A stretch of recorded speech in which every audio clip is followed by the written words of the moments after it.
सफला एकादशी व्रत विधि। एकादशी व्रत को शास्त्रों एवं पुराणों में काफ़ी महत्व दिया गया है। प्रत्येक मास की एकादशी तिथि को भगवान विष्णु के लिए व्रत किया जाता है। यह व्रत जगपति जगदीश्वर भगवान विष्णु और उनकी योग माया को समर्पित है। जो व्यक्ति एकादशी का व्रत करते हैं उनका लौकिक और परलौकिक जीवन संवर जाता है। यह व्रत रखने वाला धरती पर भी सुख पाता है और जब आत्मदेह का त्याग करती है तो उसे विष्णु लोक में स्थान प्राप्त होता है। जो व्यक्ति वर्ष में आने वाली सभी एकादशी का व्रत नहीं रखते, वे चाहें तो अपनी विशेष कामना की पूर्ति के लिए कामना से संबंधित व्रत भी रख सकते हैं। पौष माह के कृष्ण पक्ष की एकादशी को सफला एकादशी व्रत किया जाता है। मान्यता है कि इस दिन विधि पूर्वक व्रत करने वाले भक्तों के सभी पापों का अंत होता है तथा वह वैष्णव पद प्राप्त करते हैं। व्रत विधान के विषय में जैसा कि श्री कृष्ण कहते हैं कि दशमी की तिथि को शुद्ध और सात्विक आहार एक समय लेना चाहिए। इस दिन आचरण भी सात्विक होना चाहिए। व्रत करने वाले को भोग विलास एवं काम की भावना को त्याग कर नारायण की छवि मन में बसाने हेतु प्रयत्न करना चाहिए। इस दिन भगवान विष्णु का विधि विधान व विशेष मंत्रों के साथ पूजन किया जाता है। सफला एकादशी के दिन उपवास करना चाहिए। पूजा करने बाद भगवान विष्णु की आरती कर भगवान को भोग लगाना चाहिए। भोग लगाने व प्रसाद वितरण के बाद ब्राह्मण को भोजन करना चाहिए। अपनी सामर्थ्यानुसार ब्राह्मणों व गरीबों को दान देना चाहिए।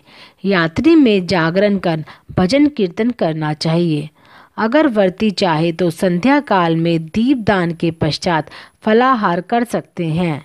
द्वादशी को भगवान विष्णु की अर्घ्य देकर पूजा संपन्न करनी चाहिए। द्वादशी के दिन ब्राह्मण को भोजन करवाने के बाद उनसे आशीर्वाद प्राप्त करके स्वयं भोजन करना चाहिए। सफला एकादशी का व्रत अपने नाम के अनुसार फल देता है। हिंदू धर्मानुसार इस व्रत के पुण्य से मनुष्य के सभी कार्य सफल होते हैं और उसके पाप खत्म हो जाते हैं। सफला एकादशी व्रत कथा। महाराजा युधिष्ठिर ने पूछा, हे जनार्दन, पौष कृष्ण एकादशी का क्या नाम है? उस दिन कौन से देवता का पूजन किया जाता है और उसकी क्या विधि है? कृपया मुझे बताएं। भक्त वत्सल भगवान श्री कृष्ण कहने लगे कि धर्मराज, मैं तुम्हारे स्नेह के कारण तुमसे कहता हूँ कि एकादशी व्रत के अतिरिक्त मैं अधिक से अधिक दक्षिणा पाने वाले यज्ञ से भी प्रसन्न नहीं होता हूँ। अतः इसे अत्यंत भक्ति और श्रद्धा से युक्त होकर करें। हे राजन, द्वादशी युक्त पौष कृष्ण एकादशी का महात्म तुम एकाग्रचित होकर सुनो। इस एकादशी का नाम सफला एकादशी है। इस एकादशी के देवता श्री नारायण हैं। विधि पूर्वक इस व्रत को करना चाहिए। जिस प्रकार नागों में शेष नाग, पक्षियों में गरुड़, सब ग्रहों में चंद्रमा, यज्ञों में अश्वमेघ और देवताओं में भगवान विष्णु श्रेष्ठ हैं, उसी तरह सब व्रतों में एकादशी का व्रत श्रेष्ठ है। जो मनुष्य सदैव एकादशी का व्रत करते हैं वे मुझे परम प्रिय हैं। अब इस व्रत की विधि कहता हूँ। मेरी पूजा के लिए ऋतु के अनुकूल फल, नारियल, नींबू, नवेद आदि 16 वस्तुओं का संग्रह करें। इस सामग्री से मेरी पूजा करने के बाद रात्रि जागरण करें। इस एकादशी के व्रत के समान यज्ञ, तीर्थ, दान, तप तथा और कोई दूसरा व्रत नहीं है। 5000 वर्ष तप करने से जो फल मिलता है उससे भी अधिक सफला एकादशी का व्रत करने से मिलता है। हे राजन, अब आप इस एकादशी की कथा सुनिए। चंपावती नगरी में एक महिषमान नाम का राजा राज्य करता था। उसके 4 पुत्र थे। उन सब में लुम्पक नाम वाला बड़ा राजपुत्र महापापी था। वह पापी सदा पर स्त्री और वैश्यागमन तथा दूसरे बुरे कामों में अपने पिता का धन नष्ट किया करता था। सदैव ही देवता, ब्राह्मण, वैष्णव की निंदा किया करता था। जब राजा को अपने बड़े पुत्र के ऐसे कुकर्मों का पता चला तो उन्होंने अपने राज्य से निकाल दिया। तब वह विचारने लगा कि कहाँ जाऊं, क्या करूं। अंत में उसने चोरी करने का निश्चय किया। दिन में वह वन में रहता और रात्रि को अपने पिता की नगरी में चोरी करता, प्रजा को तंग करने और उन्हें मारने का कुकर्म करता। कुछ समय पश्चात सारी नगरी भयभीत हो गई। वह वन में रहकर पशु आदि को मारकर खाने लगा। नागरिक और राज्य के कर्मचारी उसे पकड़ लेते, किंतु राजा के भय से छोड़ देते। वन के एक अति प्राचीन विशाल पीपल का वृक्ष था।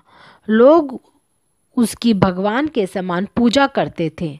उसी वृक्ष के नीचे वह महापापी लुम्पक रहा करता था।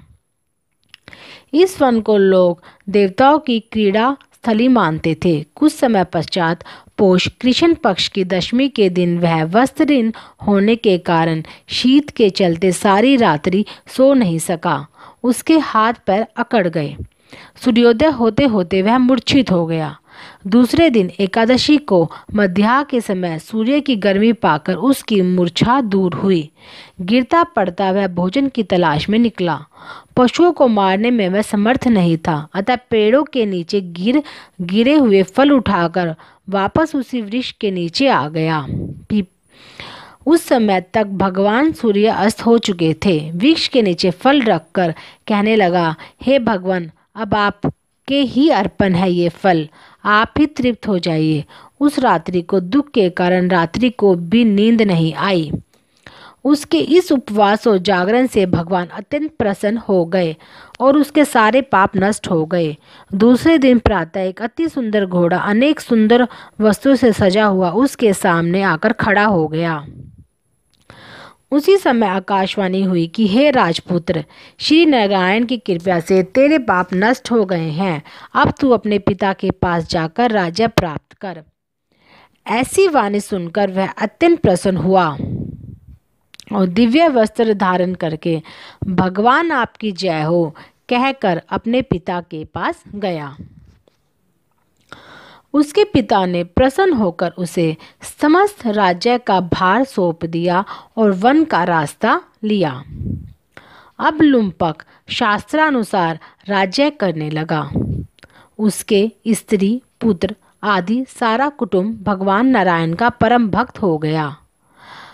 वृद्ध होने पर वह भी अपने पुत्र को राज्य का भार सौंपकर वन में तपस्या करने चला गया और अंत समय में वैकुंठ को प्राप्त हुआ। अतः जो मनुष्य इस परम पवित्र सफला एकादशी का व्रत करता है उसे अंत में मुक्ति मिलती है। जो नहीं करते वे पूंछ और सींगों से रहित पशुओं के समान हैं। इस सफला एकादशी के माध्यम को पढ़ने अथवा श्रवण करने से मनुष्य को अश्वमेघ यज्ञ का फल मिलता है। सफला एकादशी महात्म्य। सफला एकादशी का व्रत अपने नाम अनुसार मनोअनुकूल फल प्रदान करने वाला है। भगवान श्री कृष्ण इस व्रत की बड़ी महिमा बताते हैं। इस एकादशी के व्रत से व्यक्ति को जीवन में उत्तम फल की प्राप्ति होती है और वह जीवन का सुख भोग कर मृत्यु पश्चात विष्णु लोक अर्थात वैकुंठ धाम को प्राप्त होता है। यह व्रत अति मंगलकारी और पुण्यदायी है। सफला एकादशी का व्रत अपने नाम के अनुसार फल देता है।